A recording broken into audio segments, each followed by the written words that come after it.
Everybody, आप सबको मैं अंजलि हूँ। आपको सबको मेरी तरफ से बहुत बहुत प्रणाम, नमस्कार। और इस वेबिनार में आप सबका स्वागत है। I welcome you all to the episode 2 of our series in observational studies in yoga. Previous program, हमारा जो पहला प्रोग्राम था, episode 1, that happened in the month of December, though we wanted to do the second episode immediately in the month of January. However, due to some unavoidable reasons and paucity of time in that particular month, we couldn't conduct the said episode 2 in that month. However, we are here with the second of the series in observational studies in yoga. Just to remind you all, जो हमसे पहले भी जुड़े हुए थे episode 1 में, उनके लिए, और जो आज हमारे साथ पहली बार जुड़े हुए हैं इस प्रोग्राम में, उनको मैं बताना चाहती हूँ कि हमने एपिसोड 1 में क्या क्या कहा था, क्या क्या डिस्कस किया था, और ये विषय हम सबके लिए क्यों ज़रूरी है। जो पहला प्रोग्राम हमने किया था, उसी तरह से ये वाला भी प्रोग्राम जो है वो centre of excellence, Ayush ministry का जो सेंटर ऑफ एक्सीलेंस है, और राम कुमार राठी योगा चेयर जो है, health and sciences department Pune university, और हेल्थ सेंटर पुणे यूनिवर्सिटी और कैवल्य धाम के सहयोग से इस प्रोग्राम को हमने प्रेजेंट किया हुआ है। This is a collaborated effort of the Ram Kumar Rathi Yoga Chair at the Health Sciences Department of Pune University, Health Center at the Pune University, Savitribai Phule Pune University, and Kaivalya Dham Research Department, Lonavala. So in the first episode, we talked about why do we need to understand documentation and what do we mean by observation while we are involved in practicing and teaching yoga. This particular program is specifically focused on all the yoga practitioners, teachers and instructors, and researchers in the field of yoga and alternative medical practices.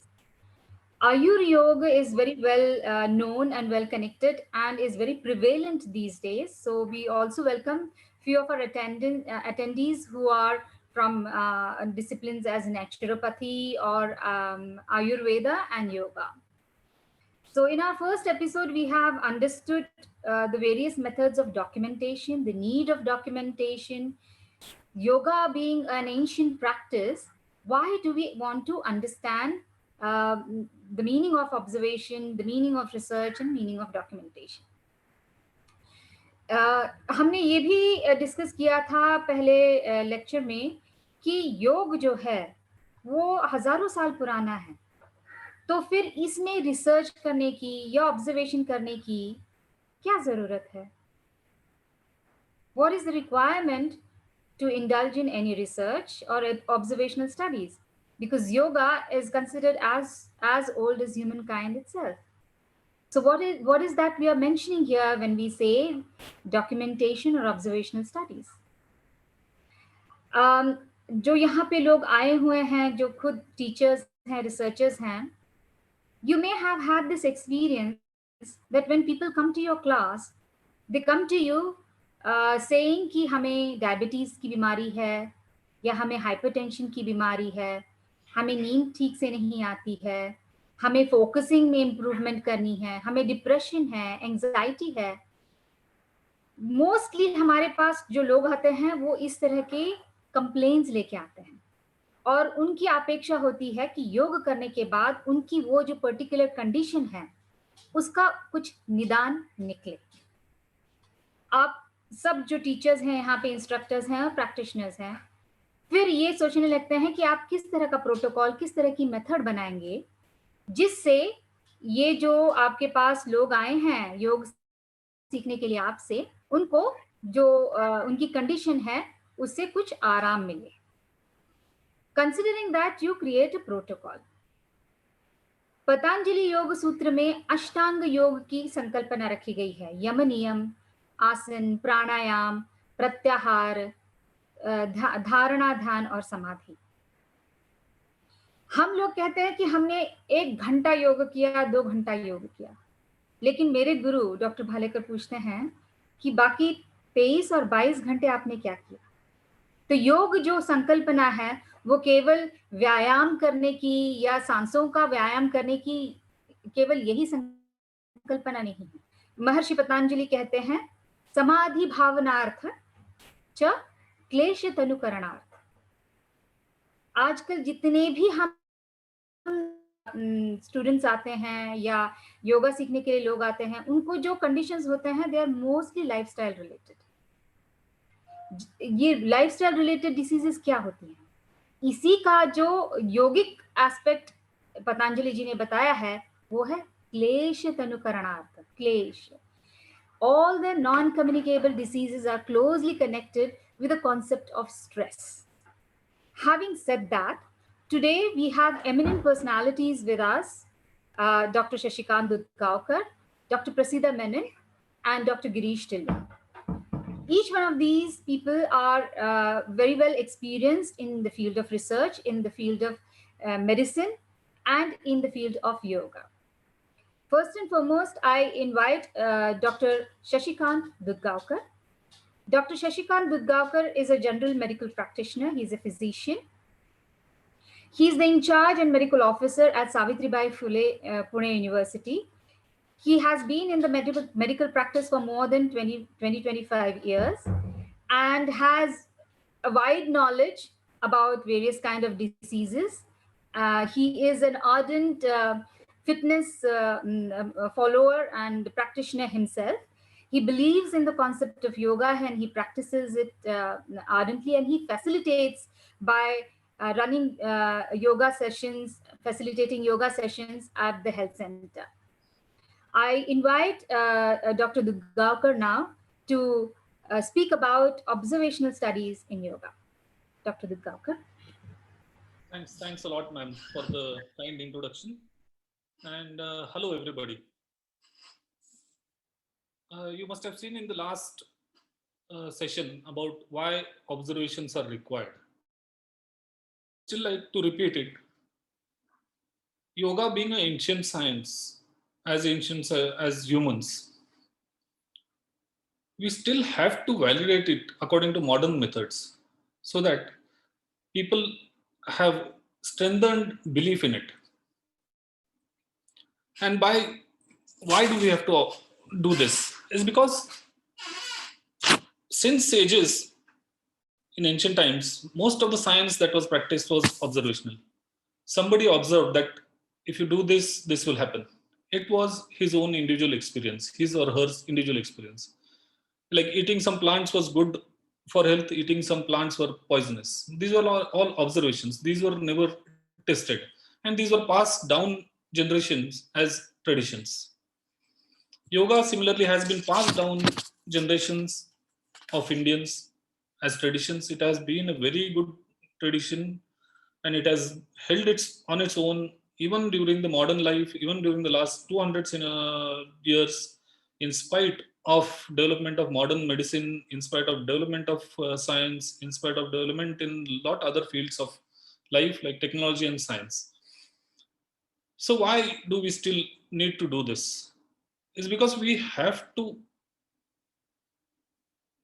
replicate what happens with one person that should occur with other person also. If I talk to some people, they feel better. Sometimes a patient, I just give some painkiller, he feels better. A single person feeling better with an intervention doesn't mean that the intervention is perfect, correct, and applicable to all. Similarly, if any intervention I give, like medicine or physiotherapy or yoga to a person, and he doesn't feel well, doesn't mean that intervention is wrong, because there are a lot of things that come there when you talk about a single person. Is that person's personality, that person's physiology, that person's emotional status, and many other things.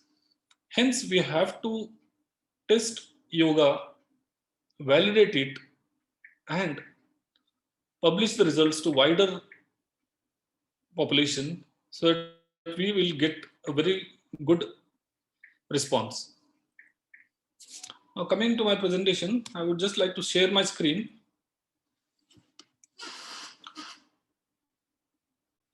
First, today, actually, I'm supposed to talk on two topics. One is observational studies, the other is quality of life. Coming to observational studies, as a medical practitioner, we know that there are a lot of clinical studies that go around. For a layperson, it may be very confusing to know what types of different clinical studies are there, what you need to do, or even what is the difference between the different types of clinical studies that are there, advantages of each, disadvantage of each, and which one is the one we need to do for the current topic. And what are the differences between an observational trial and an interventional trial? In any studies, there are two basic kinds of studies. One is an observational study, other is an interventional study.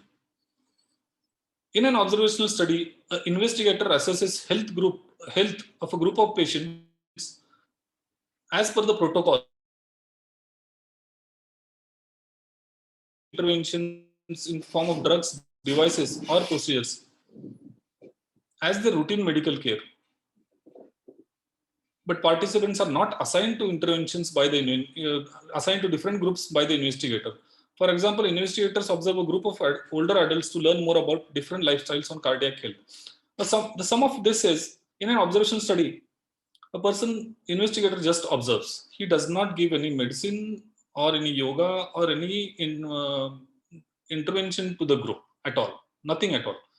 In that group, there might be some people who may be taking some medicine, or who may be doing some exercises, who may be doing some yoga.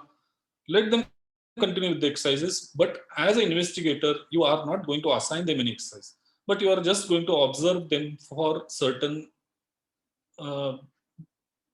diseases or something to come up, or some good effect to come up. Now, in a clinical trial, this is exactly opposite of the observational study.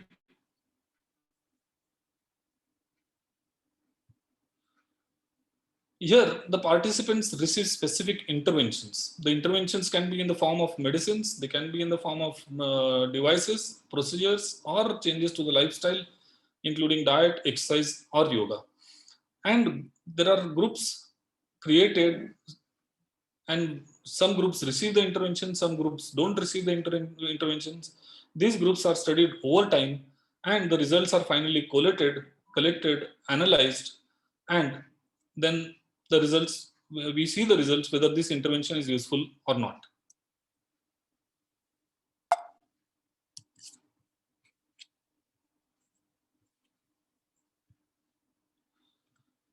Now we come to observational studies. Doing any study requires designing a study, which is called as a study design. Whenever we do a study, we have to design it. We have to plan in advance how we are going to go about it step by step. Everything has to be planned in advance. What you're going to do, where you're going to stop, and when you're going to collect the results, when you're going to analyze. So study design is a process where trial methodology and statistical analysis are organized to ensure that conclusions arrived at reflects the truth about the intervention. The various aspects of clinical research can be broadly divided into two types. One is observational, as I said, and one is experimental or interventional. Now let us see the different designs which are commonly used to conduct these two types of researches. So these are different designs I'm going to talk now. One is a descriptive study. In this study, investigator just studies the frequency, natural history, and determinants of a factor or a disease. Natural history means the natural history of an illness, or natural history of a person's life, or natural history of some event occurring. Natural history of illness means when the illness begins from prodrome to symptoms to complications and to healing. So these studies, in descriptive study, an investigator studies the total history of an illness or a factor. They identify patterns or trends in a situation, but they don't identify the cause and effect linkages among its different elements. These kinds of studies are used especially to study some serious illnesses like COVID. Right now, COVID pandemic is going on. So somebody might just study what is the exact pattern of COVID, what is the exact pattern of illness of COVID, how much is the prodromal period, how much is the period of symptoms, how much is the period of complications, and how much is the period of infectivity. So this kind of study where the pattern of the illness is studied and documented is called as a descriptive study. But here the cause and effect linkages are usually not identified. But this kind of study are helpful because they can form the foundation on which later on other advanced studies can be based. Second kind of study is a case series and case report. A case report is a descriptive study of a single individual. Example, in a hospital, some single case comes about some very rare and rarely found kind of malignancy. In that case, the patient's whole detailed history is taken, all his investigations are documented, or his progress in the hospital is documented, and that is presented as a case report. In some cases, there is a possibility of having many people and that is called as a case series. In case series and case reports, the possibility of an association between an observed effect and a specific environmental exposure is studied based on detailed clinical evaluations and histories of the individuals. Third kind of study, which we are more interested in, is the analytical study. Analytical studies are generally used to test one or more specific hypotheses. Typically, whether an exposure is a risk factor for a disease or an intervention is effective in preventing or curing disease. These studies are designed to examine etiology and causal associations. These are the kind of studies which are done right now in modern medicine, even in all other fields like physics, chemistry, biology, zoology, everywhere. These are the studies that are done to find out the associations, causal association, cause and effect. The types of analytical studies are cross-sectional, case control, and cohort studies. In cohort, there are two types. One is retrospective and the other is prospective.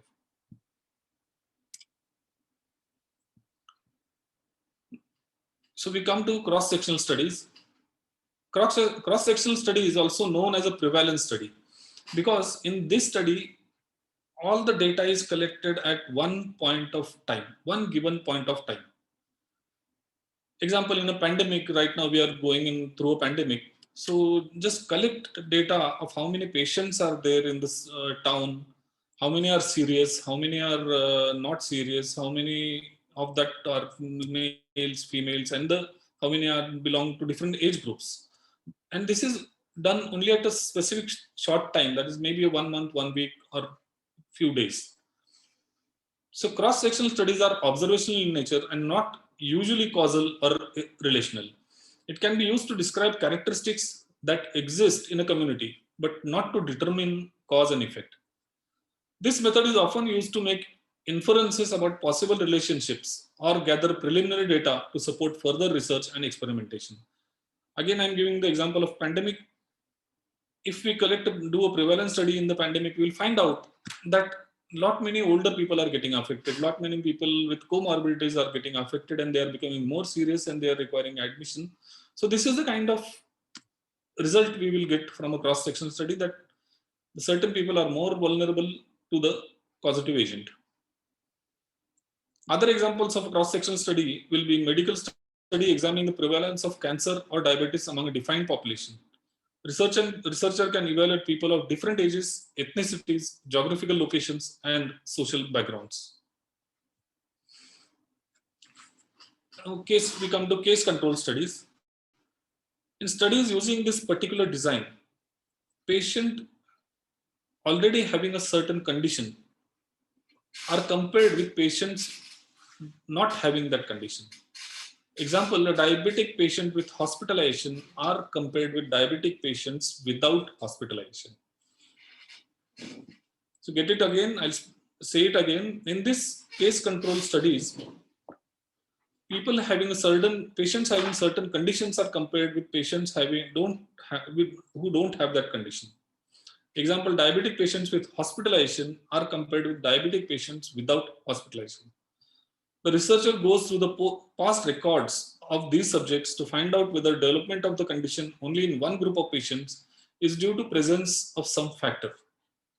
He'll study the past records of these patients. He'll talk to them. He'll talk to them about his diet, exercise, day-to-day way of living, and note down everything and try to point out something which has caused the difference. That is why some people are requiring hospitalization and why some people are not requiring hospitalization. Thus, in a typical case control study, data collection is mainly retrospective. The investigator is collecting data retrospectively. He's taking the reports from the patients. He's collecting data by interviews from the patients, which is again retrospective. And in this case, one has to rely on the memory of patients to identify what in the past might have caused their current disease. And this might induce a bias while analyzing the results, which is known as recall bias, because lot many people won't recall correctly, lot many people won't recall certain few details, and that will induce a bias and that may affect the study result.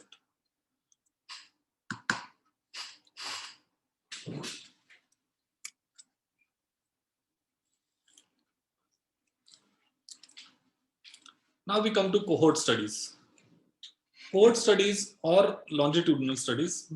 Longitudinal studies meaning these are totally the opposite of prevalence study. Prevalence study is only during one period of time, one short duration of time, but cohort studies are longitudinal. They go on either prospectively in the sense in the future or retrospectively meaning in very back.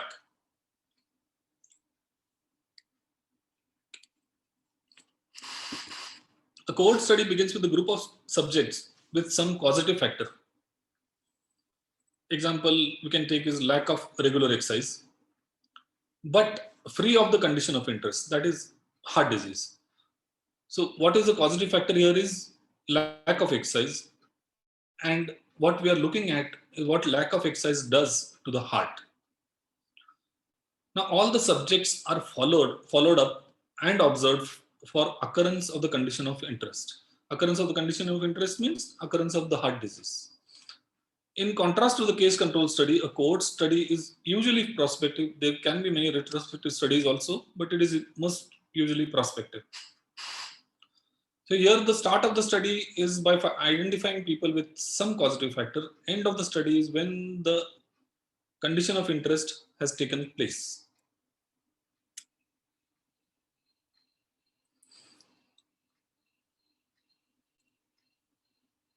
Here again, an outcome or disease-free study population is first identified by the exposure or event of interest and followed in time until disease or outcome of interest occurs. This can be done in many other, if suppose there's an accident in a very high-end laboratory like physics laboratory and there is some radiation that has occurred in the laboratory and people are exposed to the radiation. So now if we want to study whether these people get any complications or problems of that accident, these people will be studied over a period of 5 years, 10 years, and to see how many of them get radiation problems and how many of them don't, and why those people who get those problems do that, and why the people who don't get, what are the factors that are affecting their not becoming ill.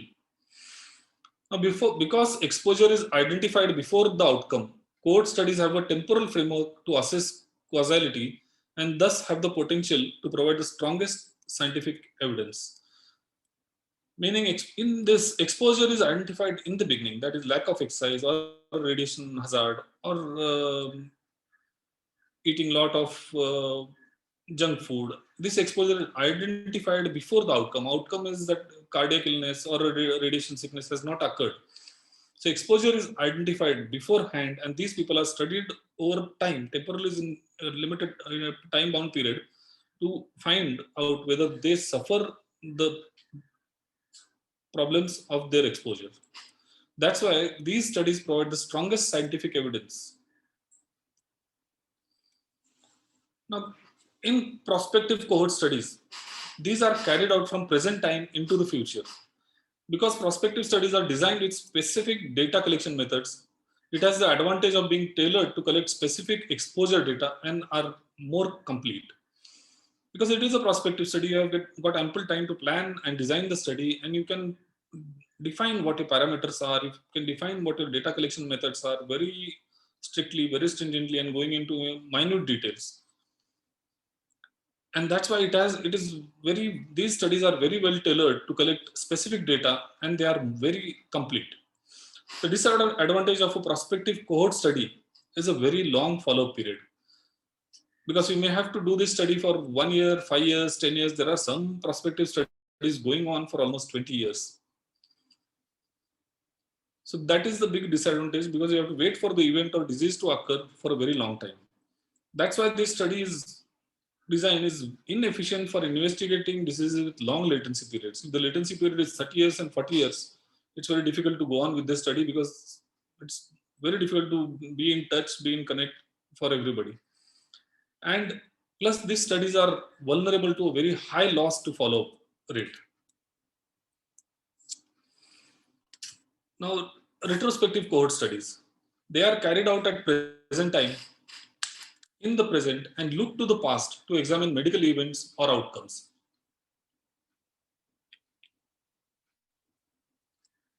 In other words, a cohort of subject is selected based on exposure status chosen at the present time, and outcome data, that is disease status, event status, which was measured in the past, are reconstructed for analysis. Meaning, you see patients having cardiac illness right now, and then you go behind 5 years, 10 years, see their records, interview them, collect data from the interviews about their lifestyle, about their diet, about their exercise patterns, and that whole data collected can be analyzed to produce a very good result. Primary disadvantage of this study design is limited control investigator has over data collection. Because in a retrospective study, investigator doesn't design the study, meaning design the parameters that has to be studied. He has to get whatever is there available from the subjects. He cannot have define what he has to collect, what he has not to collect. He has to collect everything from the subjects. That's why he is at a disadvantage. And the existing data may be incomplete, inaccurate, or inconsistently measured between subjects. There is a subject variability. Some subjects may be keeping records, some may not be keeping their records. Many subjects may not remember what was their exact way of life 5 years before. So that is the primary disadvantage, because the investigator has a very limited control over data collection. But because of the immediate availability of the data, because data is immediately available, you can just collect a group of subjects and get the data within a month or 2 months or maybe 4 months. You can just collect the data and finalize the study. So because of the immediate availability of the data, this study design is comparatively less costly and shorter than prospective cohort studies. This is a chart showing a cohort study. So this is a study population which is disease-free. This is cohort 1 is the exposed group, and cohort 2 is the unexposed group. And exposed means, suppose cohort group we collect people with diabetes with hospitalization. Cohort 2 is diabetes without hospitalization, and then find out what are the complications they go through. That is disease, no disease, disease, no disease, and then collect the data. Advantages of cohort studies. This is advantages of all the cohort studies, both retrospective and prospective. They gather data regarding sequence of events, therefore they can assess causality. They examine multiple outcomes for a given exposure, because data collection is so detailed that sometimes you may find multiple outcomes for a given exposure. You might be looking at diet and lack of exercise and diet, and you may find out that the person not only has cardiac illnesses, he might get diabetes, he might get arthritis, he might get vision problems also, not many other things you can get. So you can, because of the detailed data collection, you can examine multiple outcomes for a given exposure. These kind of studies are good for investigating rare exposures, and they can calculate rates of disease in exposed and unexposed individuals over time. So we can find out with the incidence of disease and the relative risk of the complications. Now, disadvantages. Disadvantage of cohort studies are large number of subjects are required to study rare exposures. you require at least maybe 100, 200, 300, 400, sometimes running into thousands of subjects for this kind of a study. And because a huge number of subjects are selected, this study is susceptible to selection bias, because if you don't select the subjects properly, that is going to affect the end result of the subject of the study. So, now, disadvantages of prospective cohort study. These may be expensive to conduct because these go on for a long time. A lot of effort is required, data collection and all those things are required. So these are maybe expensive to conduct. These may require long durations for follow-up, and maintaining follow-up may be difficult. And it is susceptible to loss to follow-up or withdrawals. Loss to follow-up or withdrawals means there may be some subjects who just are disinterested. They don't answer your calls. They don't give feedback. They don't answer your questionnaires. So they are lost, totally lost. Now, disadvantages of a retrospective cohort study is susceptible to recall. As I had said previously, these retrospective cohort study, the main disadvantage is recall bias or information bias. That is, we may get incomplete information or sometimes misinformation. Now we'll come to some methodological issues in all the studies. Selection of subjects in a cohort study. The hallmark of a cohort study is defining the selected group of subjects by exposure status at the start of investigation. So we have to define whom we are going to enroll in the study. And we have to define them perfectly so that there is a lot of different kind of people in that group. Exposed, yes, but equal amount of males, females, equal belonging to wide range of age groups. Now, critical characteristic of subject selection is both the exposed and unexposed groups have to be selected from the same source population. Same source population, meaning it may be the same institution, same hospital, same community, or same geographical area. Subjects who are not at risk for developing outcomes should be excluded from the study. Now, this point I'll explain it. If we are studying the risk of getting infected with measles and its connection with poor hand hygiene. Try to understand the connection of poor hand hygiene and getting measles. And we are studying people who don't have a very poor hand hygiene, personal hygiene, and they are getting measles. But which kind of people will have to be excluded from this study? The people who are vaccinated with measles vaccine should be excluded from this study because they anyways are not going to get measles. So understand that subjects who are not at risk for developing the outcome should be excluded from the study. Subjects may be effectively sampled from the hospital. They can be members of community or from a doctor's individual practice or from an institution or from a geographical area. Now this is one very important thing about prospective cohort studies is the attrition bias, that is loss to follow-up. Because prospective cohort studies require long duration of follow-up periods, it is important to minimize loss to follow-up. Loss to follow-up is a situation in which investigator loses contact with the subject, which results in missing data. And if too many subjects are lost to follow-up, the internal validity of the study is reduced. A general rule of thumb requires that loss to follow-up rate should not exceed 20% of the sample.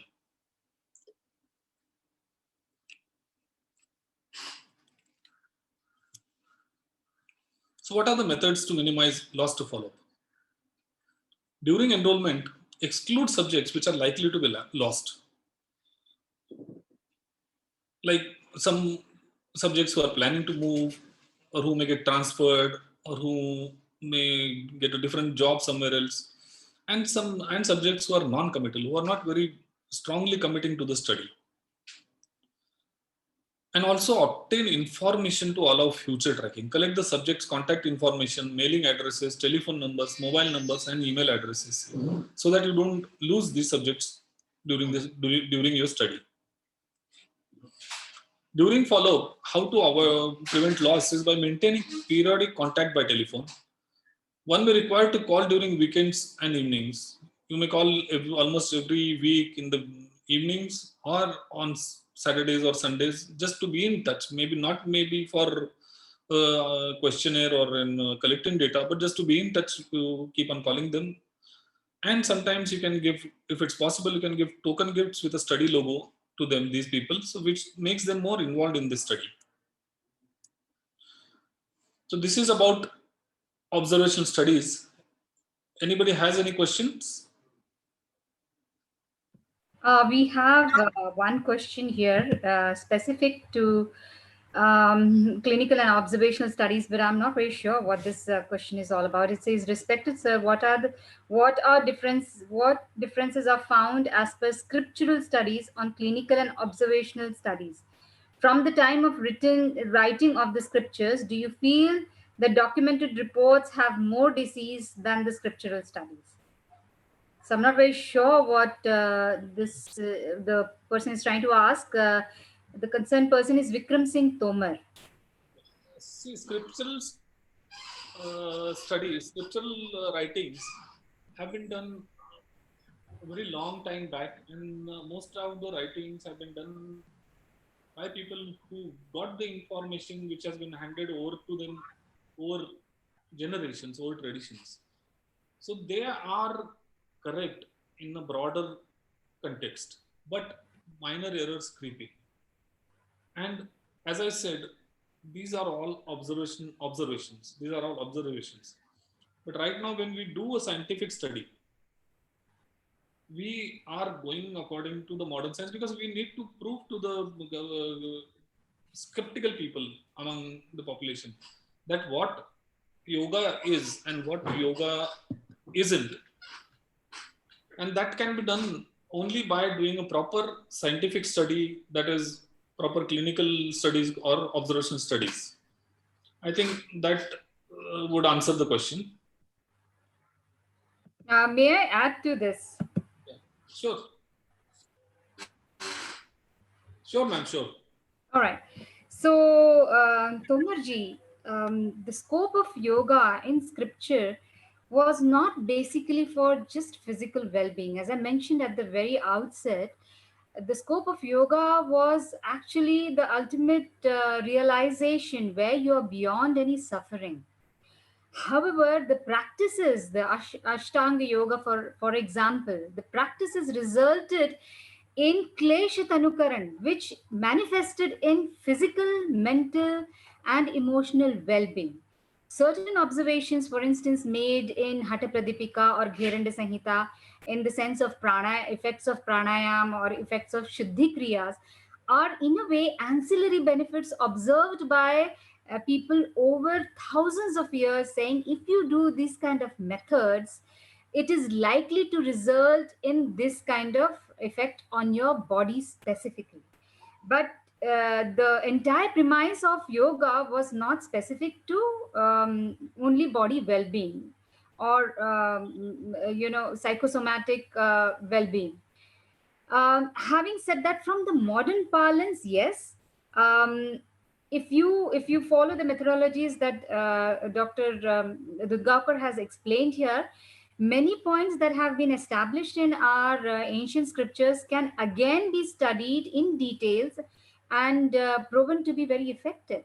And probably that would, Dr. Dudgaonkar will validate this, that probably would fall in perspective cohort study pattern, where over a long period you will have to follow up as to what these people did in sense of Shuddhi Kriyas or pranayams or any asanas which have resulted in a particular state of condition which has been claimed in scriptures like Hatha Pradipika and Gheranda Samhita.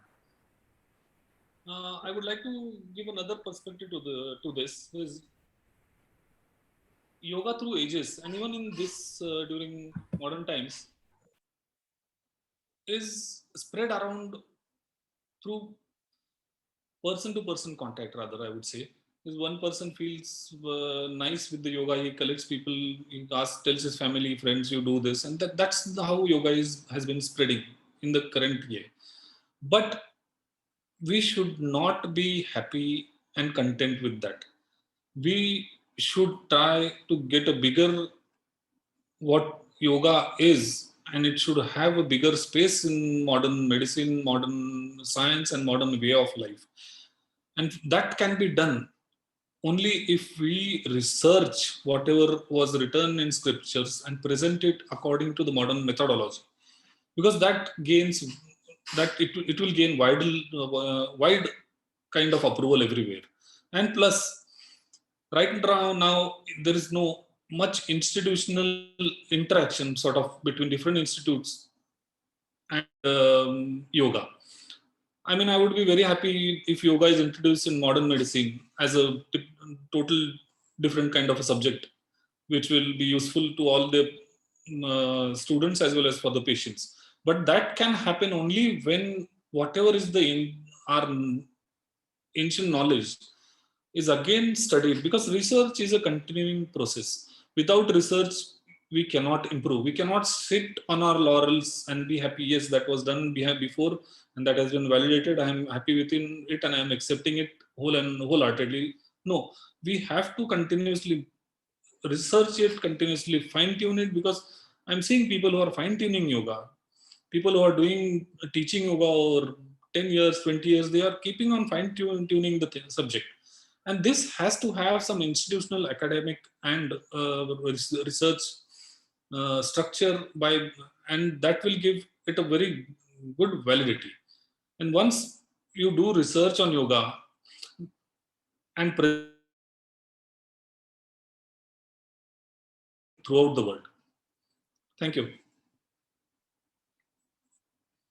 Shall I move on to the next topic? Yes, sir, please go ahead.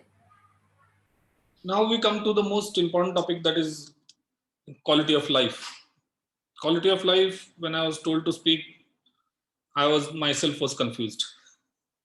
So what is quality of life?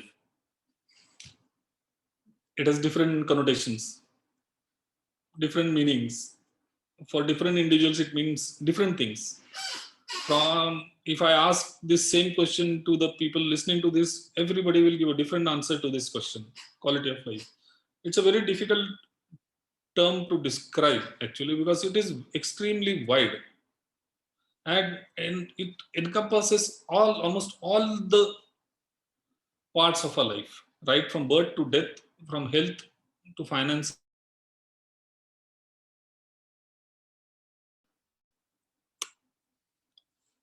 So quality of life, if someone were to ask you to rate your quality of life on scale of 1 to 10, how would you answer? You would be scratching your head how to answer, whether to say it 2 or 4 or 6 or 8 or 10.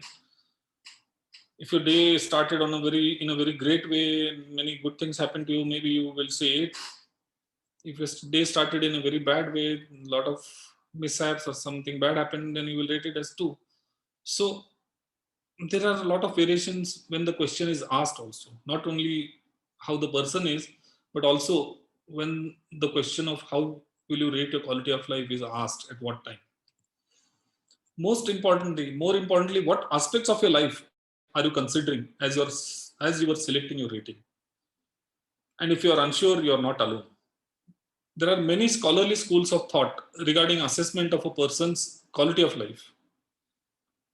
Consequently, there are many meanings for the term which can refer to attitudes across several domains, including health, physical functioning, family environment, and more. As I read about quality of life in different papers and different written by different authors, I found that nobody came to the same conclusion. Everybody had a different perspective about quality of life. So I've just summed up different perspectives of different people who have researched quality of life and and have tried to add some meaning and some definition to this term.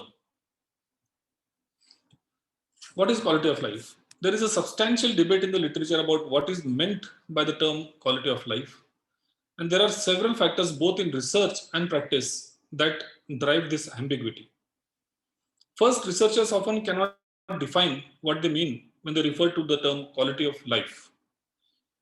Indeed, in a comprehensive review of 75 articles on the topic, only 11 articles, that is just 15%, define the concept before proceeding with their investigation.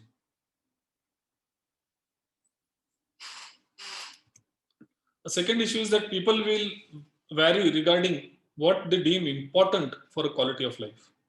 For instance, one person may feel that a strong network of close relationships is necessary for quality of life. In contrast, other person may be inclined to favor personally meaningful activities or accomplishments in his career or creative pursuits or professional advancements. So a rich person may not feel much about his finances. He might feel that he is lonely. He doesn't have lot many people around him, or maybe he doesn't have his family along with him.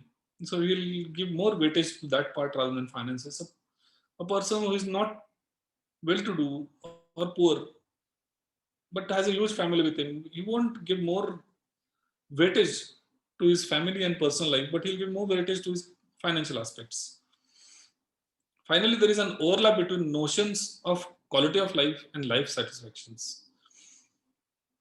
Now, this again I'll come to in the next 2-3 slides.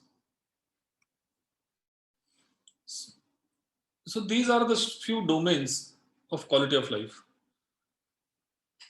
When you describe quality of life, you try to assess that person's life in these domains. And these domains are mental and physical well-being, relationships with other people, including family, personal, friends, community, neighbors, etc. Then his social, community, and civic activities, whether he's doing some voluntary work, whether he's doing some work in the civic activities like taking part in the elections, he's taking active interest in what is happening in the political sphere. So this comes in social, community, and civic activities. Next is personal development and fulfillment. If the person is happy in his personal life, whether he feels he has developed enough, whether he has studied enough, whether he has acquired enough skills and talents to thrive in this life, and fulfillment, that is, whether whatever he has worked for, has he achieved it and is he happy with it. And the last is recreation and fun. That is, what does he do when he is not working and not doing his not completing his responsibility. That comes under recreation and fun. In that it comes lot. There are lot many topics like sports, arts, writing, painting, singing, and lot many other things. Now, how do you approach quality of life? How to define quality of life? To address the above mentioned challenges, Fels and Perry in 1995 summarized 4 approaches to defining quality of life. First, quality of life can be thought of as sum of range of objectively measurable life conditions. That is, a person's quality of life across a range of domains is determined numerically and then compared against a larger population distribution. A second approach is to define quality of life as a person's satisfaction with the sum of these life conditions. Now, here I would like to highlight the difference between life conditions and satisfactions. Because life condition is what life throws at you, where you are at that point of time. You may be rich, you may be poor, you may be the student, you may be working hard, whatever. But satisfaction is different. Whether satisfaction is whether you are happy where you are, whether you are content at what you are getting, and whether you are happy that you have achieved what you have wanted. So this second approach defines quality of life as a person's satisfaction with the life conditions. The difference between this and the first approach is that personal welfare or perception of welfare is based on subjects' reactions to life conditions, rather than what the person scores on a range of domains as compared to the other population. Another approach is to define quality of life as a combination of both objective life conditions and satisfaction with those conditions, essentially a combination of the approaches, above 2 approaches. A fourth and final approach forwarded by Cummins in 1992 conceptualizes quality of life as an objective assessment of life conditions and subjective assessment of the satisfaction, and plus it is weighted according to the significance and individual places on each particular domain. So it is weighted according to the domain which person has placed a specific importance, very high importance. So a person who is rich may places say that finances are more important. So this assessment is based on weighted more on that thing. To illustrate an example, one might consider the role of income level and how it may affect quality of life conditions and life satisfactions. Income size may be critical in contexts where one's welfare is dictated by annual salary, such as in countries without strong social welfare systems. In this example, size of income should be weighted highly as a factor influencing the quality of life conditions. However, to a fairly non-materialistic person who has sufficient income to meet their basic needs, income size may not only be a small contributor to life satisfaction, it may be only a small contributor to life satisfaction. In this situation, income would have a small weighting regarding this second satisfaction related component of quality of life. Overall, this final approach to defining quality of life is considered the strongest, as it is the only one that ranks and applies weightings to importance different people place on aspects of their life situations. So in this, again, I'll repeat, this is the fourth and final approach, which is very important, which is been put forward by Cummins in 1992. It conceptualizes quality of life as an objective assessment of life conditions in the domains we have seen before, 5 domains, that is health, finances, social, and personal, and arts and other fields. And it is, and also a subjective assessment of satisfaction is done. His assessment of satisfaction to his life condition is done, and all this is weighted according to the significance and that individual places on each particular domain. Now we come to the last part of this. Is just for an example, I've put for the quality of life scale. This scale has been designed by Flanagan in 1978. This is a very widely used scale of quality of life. There are many other now which have come up, but this is one which has been used very widely. Flanagan's 1978 quality of life scale is one of the most widely used quality of assessment applied predominantly in the healthcare sector. For each item, respondents indicate the satisfaction across each of the 16 domains on 7-point scales. Means there are 16 domains, 1, 2, 3. And each domain, the respondent has to give a score from 0 to 7. For each domain, the respondent has to give a score of 0 to 7, and where 1 equals to terrible and 7 equals to delighted. Now the 16 domains are, these are the 16 domains, I am enumerating them. First is material comforts, home, food, conveniences, and financial security. Whether a person has a good house, he has ample food up to his needs, his daily conveniences are taken care of, he has financial security. All this, based on this, he has to grade from 1 to 7. Second is health. Health means whether a person is physically fit and vigorous, whether he is free from illnesses, whether he is free from accidents and health hazards, and whether there is effective health treatment available for him, whether free or subsidized at subsidized costs. The third domain is relationships with parents, siblings, and other relatives. Now, in this, how is the relationship that has to be taken? Whether he is in communication with the parents, whether parents live with under the same roof. If not, how many times they are communicating, whether they are getting together for functions, how is their interaction, are they hostile to each other? Then same with the siblings and other relatives, example with spouse, how is their relation, whether it is satisfactory, whether there is an effective communication and devotion to each other. Fourth point is having and rearing children. It's very important because it adds meaning to life.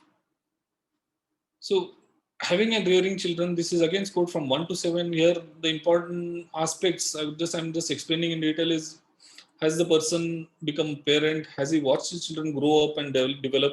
Has he or she enjoyed spending time with the children? And is he or she instill connection with them? Fifth point is close relationships with spouse or significant other. And last is close friends. Does he have a very good network of close friends with whom he shares activities, shares in interests, and shares his views in different spheres, like in social, political, sports, and other spheres. And friendships are characterized by trust, support, love, and acceptance. So close friends is also a very important domain you have to keep in mind. The next domain is helping and encouraging others, volunteering and giving advice. This is a very important domain because this talks about altruism. Altruism is doing something, helping somebody without any expectation of any return or exchange. So, does a person work in the community? Does he work in some voluntary organizations? Does he work in some other organizations where he can provide his services on weekly, monthly, or some basis and becomes a part of community, a larger community? This is a very important domain. The next domain is participating in organizations and public affairs.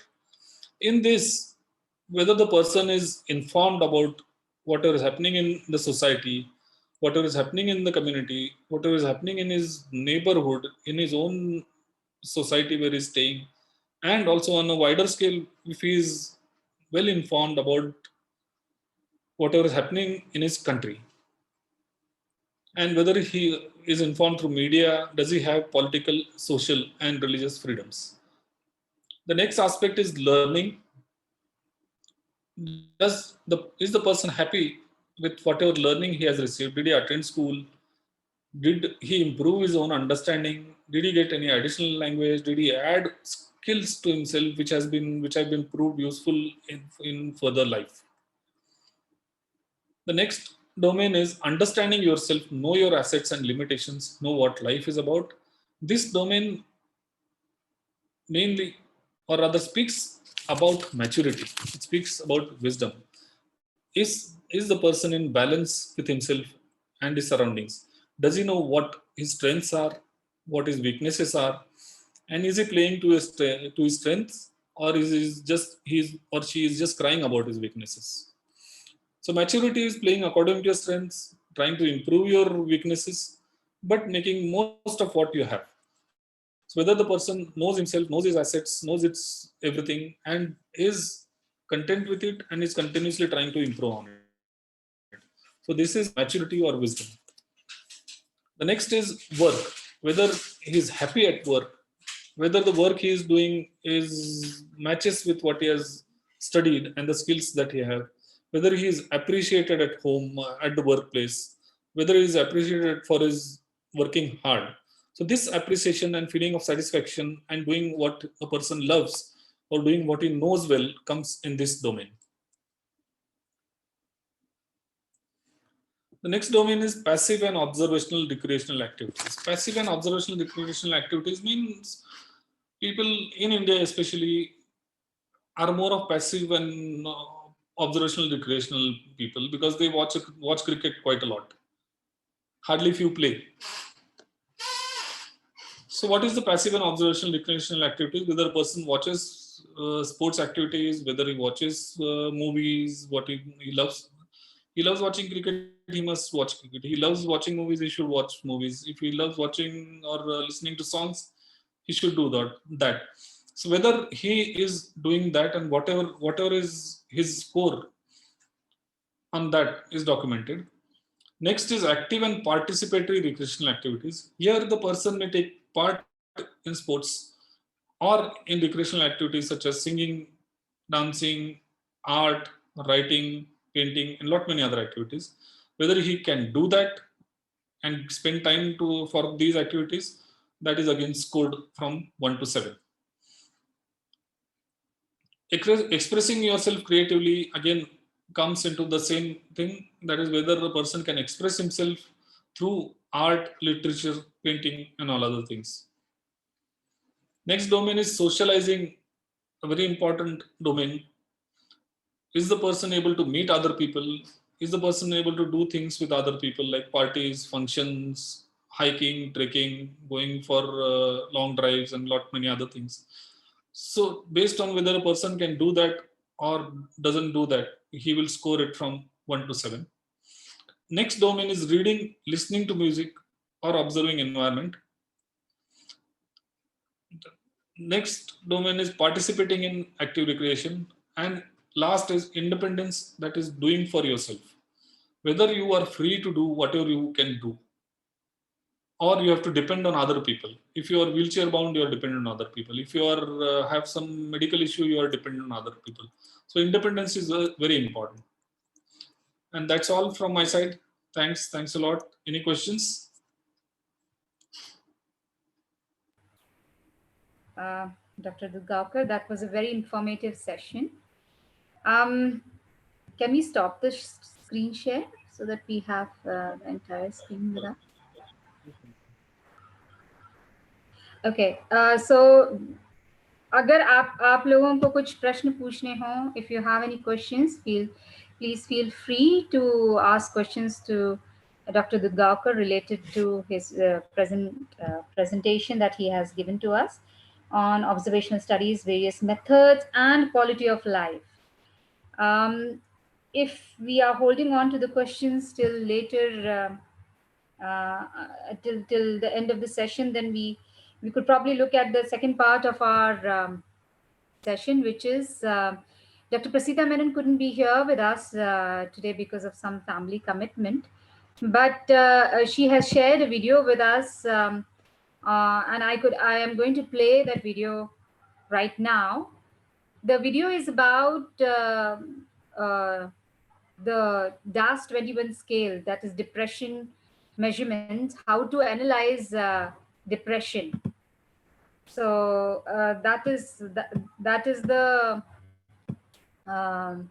particular video that depression and anxiety stress scale. How do we conduct this study, and how do we score ourselves? That is the video about. But before I start that program, going back to what Dr. Dudgaonkar here was mentioning about quality of life. When we say quality of life, there are so many aspects that include quality of life, and one point I have noted specifically is understanding yourself, knowing your assets and limitations, knowing what life is all about. And I think that kind of summarizes our attitude towards life, and that also kind of sets on our next subject, which is depression. So in a very loose terminology, what do we understand by depression?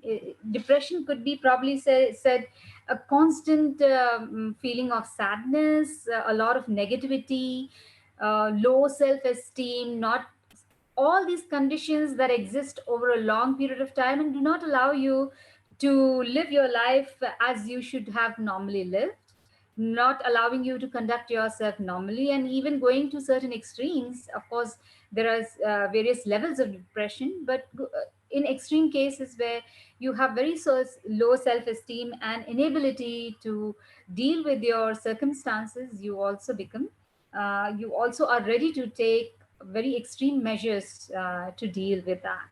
So in such cases, how do we analyze depression?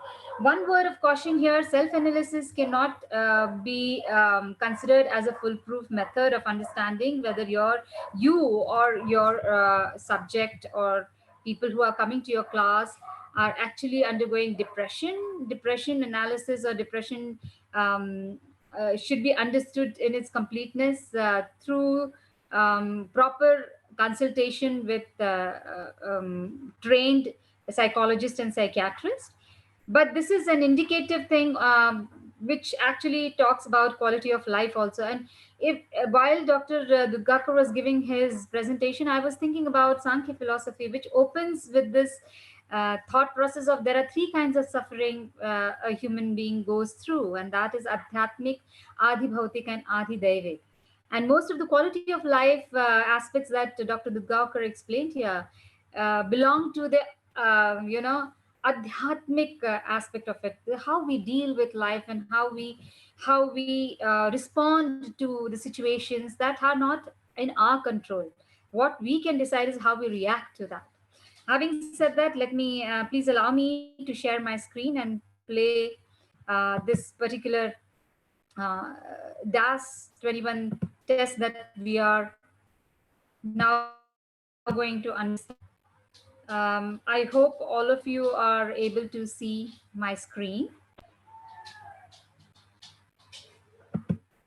Now, today what I'm going to help you with in the self-assessment is a psychological test which is called the Depression, Anxiety and Stress Scales, which was developed in 1995 by Lovibond and Lovibond from the University of New South Wales in Australia. And this is an indicative self-assessment. So you have to understand that we have to take the results with caution. It is a popular psychological test. It is available freely in the public domain, and it's a valid test. So now let's look at the link and let us try to click. I will click the link and I will show you where this particular test, this particular link takes us. So this particular, yes. So you will see it on your screen. It says anxiety, depression, anxiety and stress scales, which is the DAS. Now, before we go ahead and see the navigation for the test, I just want to explain the table to you there. So you see that you have a table there which says interpretation of DAS scores. And you will see that the three problems of depression, anxiety, and stress are listed in terms of cutoff scores, which is normal, mild, moderate, severe, and extremely severe. So this table is your pointer. So when you take the test, and I will navigate the links to you of how you will take the test, once you get the scores, you will correlate your score with the table which is available on the home page and see what is it or how you have to interpret it. So now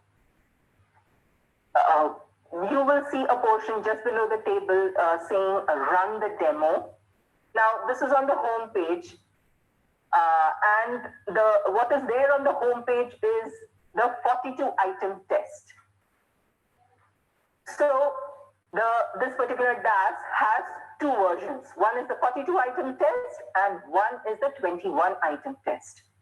So on the home page, you will see that it is explained there that if you want to take the 21 item test, you can click there. It is right on top. So as a psychologist, I would advise you to go for the longer version of the 42 item test, which is right there on the homepage. And when you scroll down, you will see the run the demo, and you can just click the link there, click here to run a demo of the survey, and you can just go and take the test. But because right now I have limited time, I am going to help you with the 21 item version. It's the same process. So I just click the 21 item version, which is right there.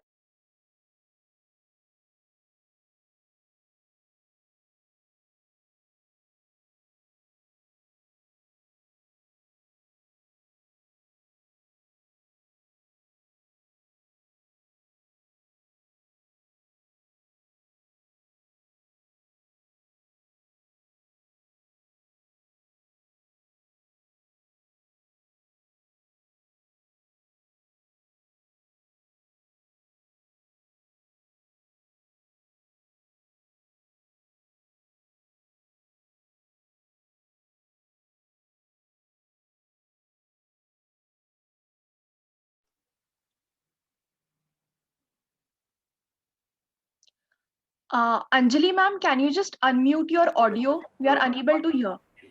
So on this page, you will see that there are 4 options that you have. How do you respond? You will see those radio buttons. It says never, sometimes, often, and almost always. And you will see that on the top, the description is given related to all these 4 options.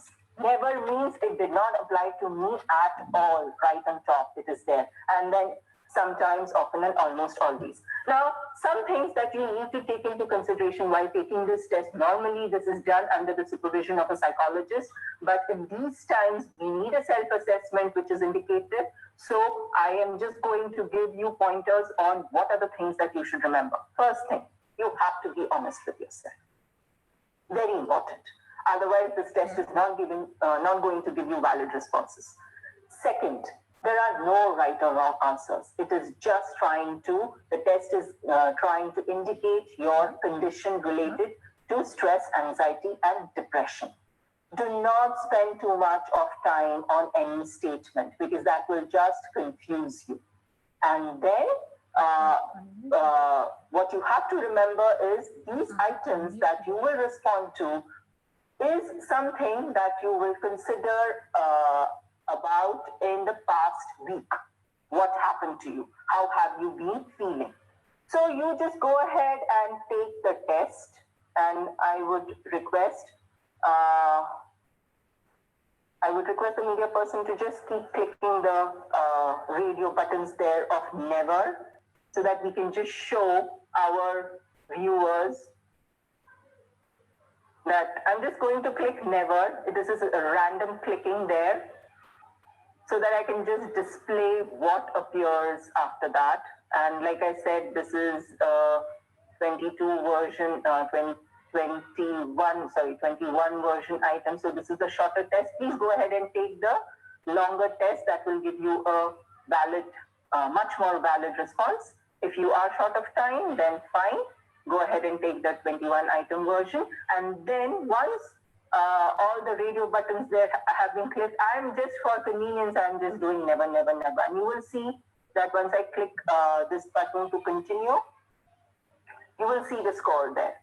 And because we have mostly clicked never, you will see that it all shows, 0, 0 depression. So you will get a score here of your depression, of your anxiety, and of your stress. If you're doing this on a smartphone, just take a screenshot, and then you note it down, and then you compare this with the original table. So you can just click this button to continue there. It says you're now done with the survey, and now click here to leave the website, and it will take you to the original page where you were. And if you've taken the 21 item DAS, it will lead you to that page. If you've taken the 42 version DAS, then it will lead you to that page. So now you compare. Once you've taken the test and do it properly in a calm environment, you compare it with the table that you will have. Now on the screen, you will not find the table here. That is because you've taken the DAS 21 item. But if you click right on top, if you click the DAS, then you will get the table again, and we have seen the table already, so just compare. Now, one thing that I want to tell you is, on the home page of the 42 item DAS, yes, if you just scroll down, please, then you will see that it says official web page right at the bottom. You scroll down and click that link of official web page. It will take you to the original informative site of DAS. And when you reach there, and this is for those people who are not very comfortable with English, so there is a Hindi translation available. There are translations available in other languages as well. And you will see DAS translations. So if you please click on DAS translations there, that's the fourth option there, fourth link that you get. you will see all the versions that it is available in, and Hindi is one of the versions. Now, let us go back to our slides.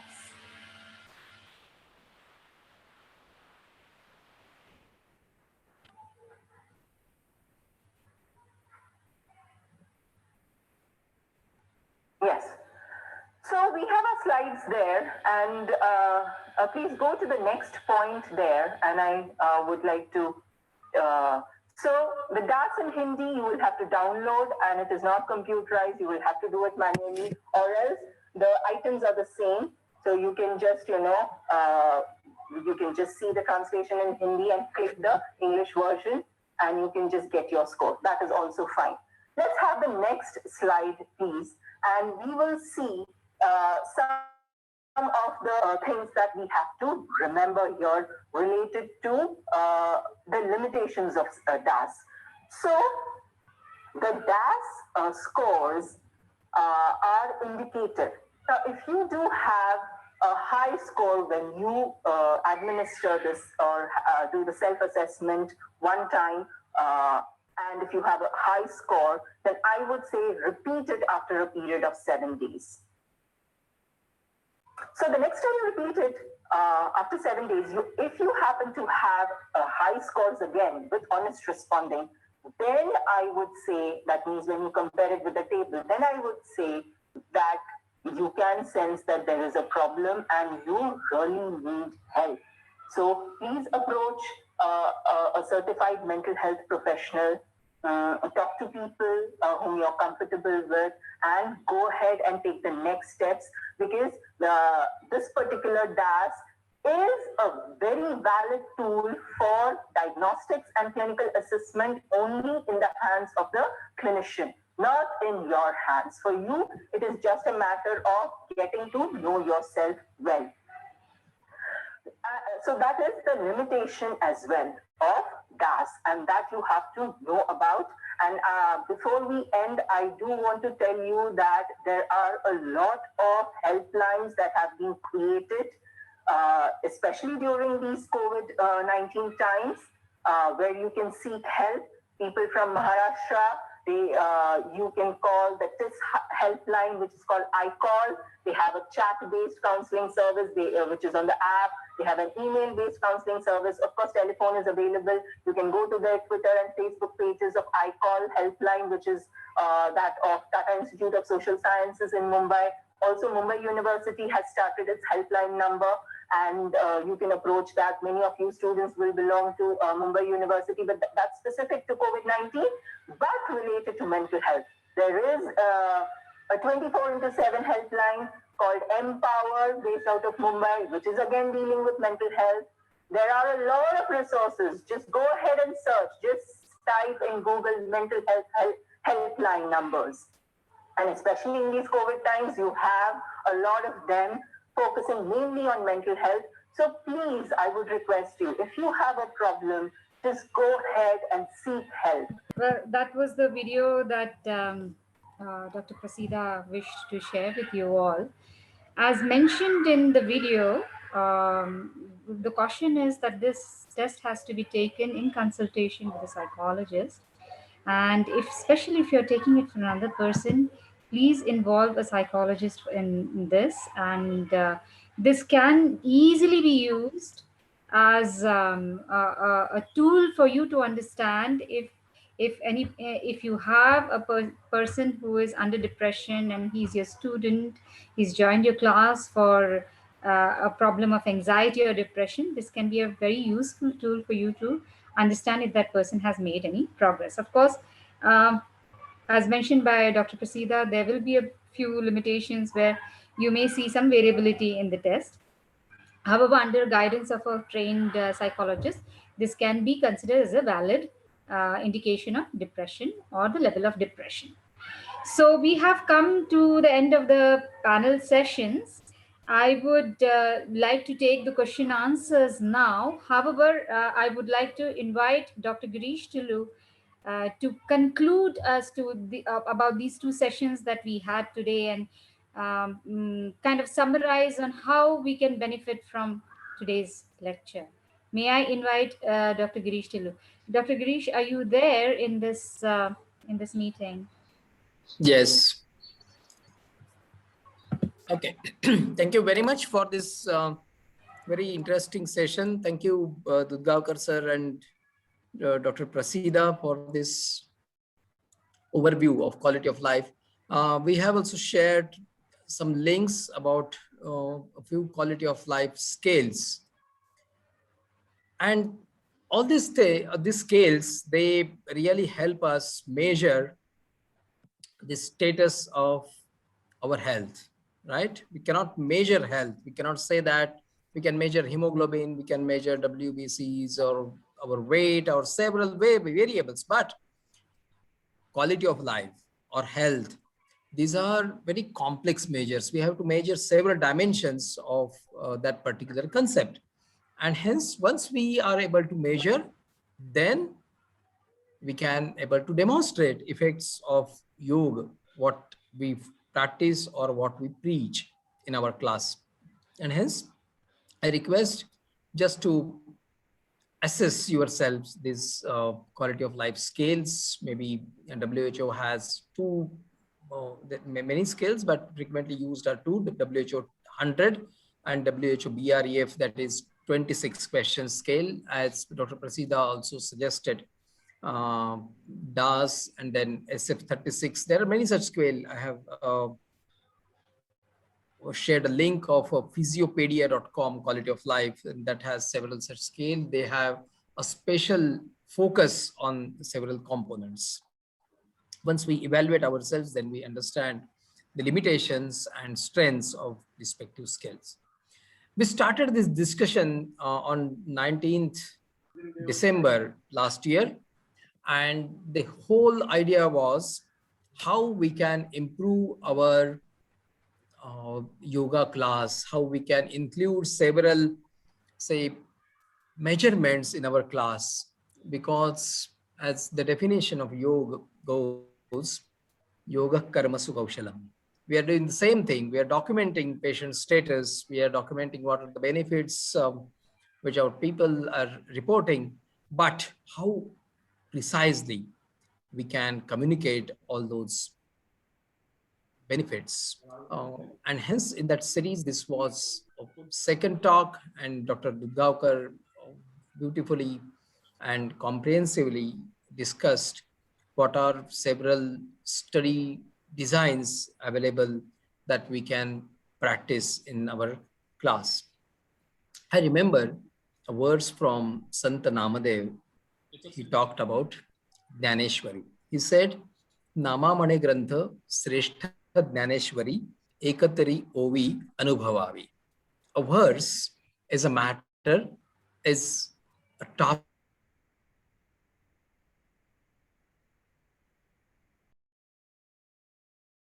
We have to just practice something ourselves, and hence we will realize that our precision in yoga practice is improving, and we will leave the verse yoga karma sukhaushalam in a true sense.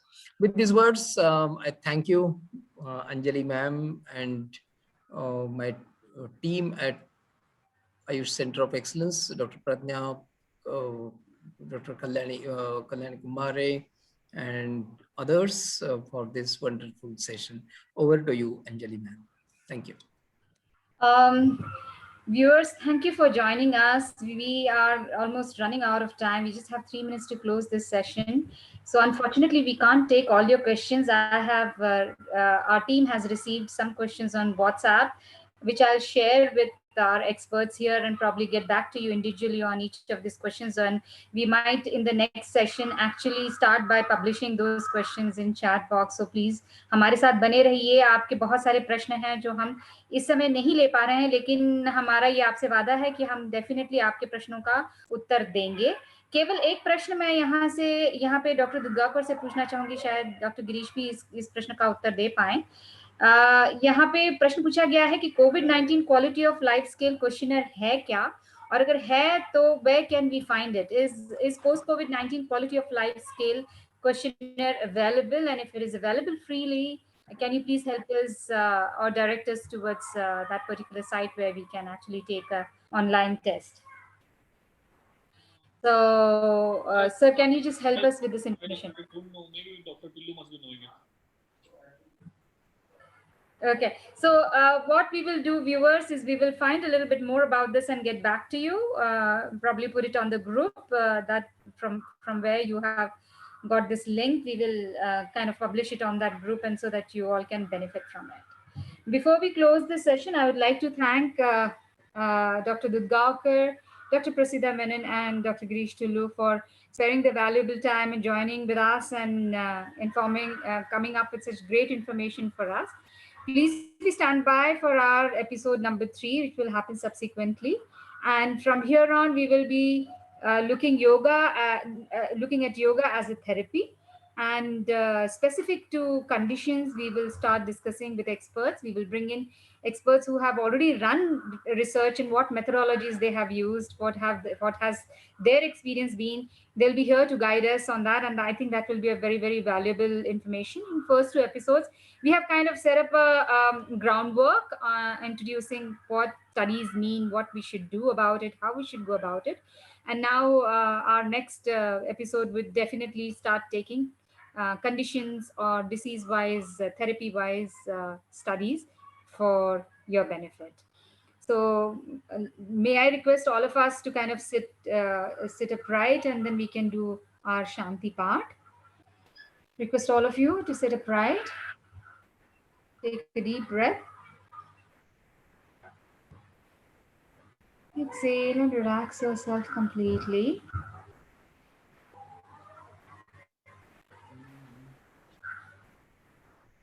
Try to remember what we have taken away from this particular session.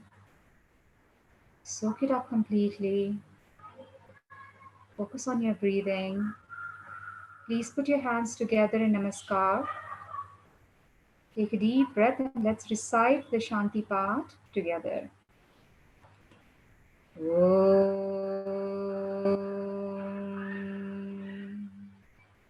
Purnamada Purnamidam Purnat Purnamudachyate Purnasya Purnamadaya Purnamevavashishyate. Om Shanti Shanti Shanti. Slowly rub your hands together. Touch your eyes and face. Bow down to the Almighty, elders, and our teachers. Slowly open your eyes and lower your hands. Thank you very much, and God bless you. Have a good day. Namaskar. Namaskar. Namaskar, Dudgaonkar sir. It was a great session. Thank you. Thank you. Thank you. Thank you, Anjali ma'am.